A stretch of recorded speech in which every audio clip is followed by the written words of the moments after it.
The Pension Funds Amendment Bill was recently passed by the National Assembly.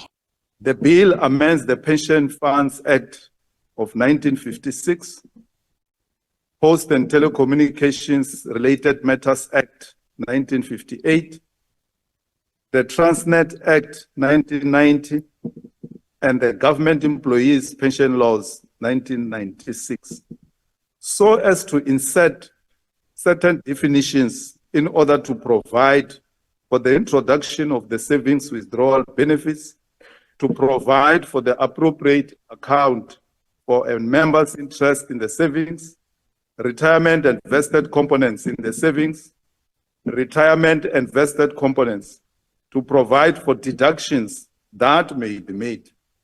These amendments were not provided for in the Revenue Laws Amendment Bill that has already been adopted by the National Assembly in February 2024. The proposed two-pot retirement system, as tabled by the Deputy Minister, addresses primary concerns by the workers. The system will provide relief to workers in both public and private sectors. It was passed unanimously in the House without any objections. That concludes the debate. Are there any objections to the Pension Funds Amendment Bill being read a second time? Secretary will read the bill a second time. Pension Funds Amendment Bill.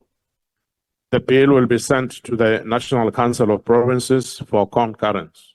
The bill is now before the NCOP and it's anticipated that it will be expedited so that it can be sent to the President for assent by May. Once that has been done, Treasury will then promulgate them.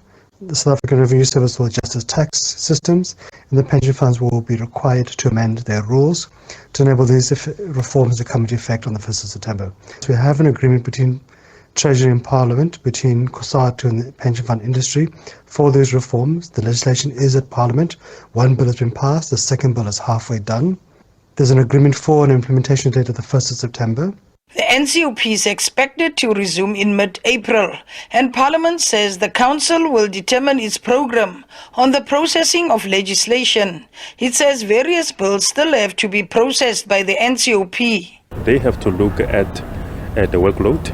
They have to make a determination out of these bills, out of these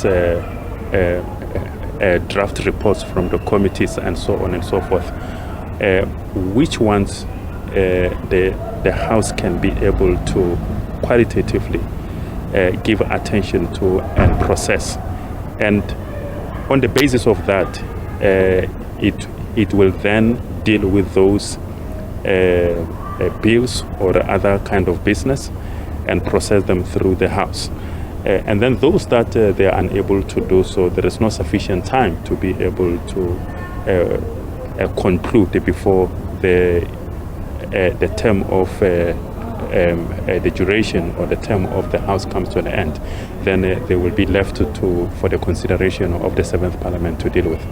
If the NCOP passes the Pension Funds Amendment Bill without any amendments, it will be sent to the President to be signed into law.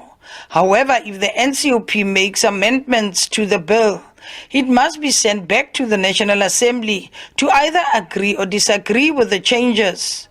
Besent, SABC News, Parliament.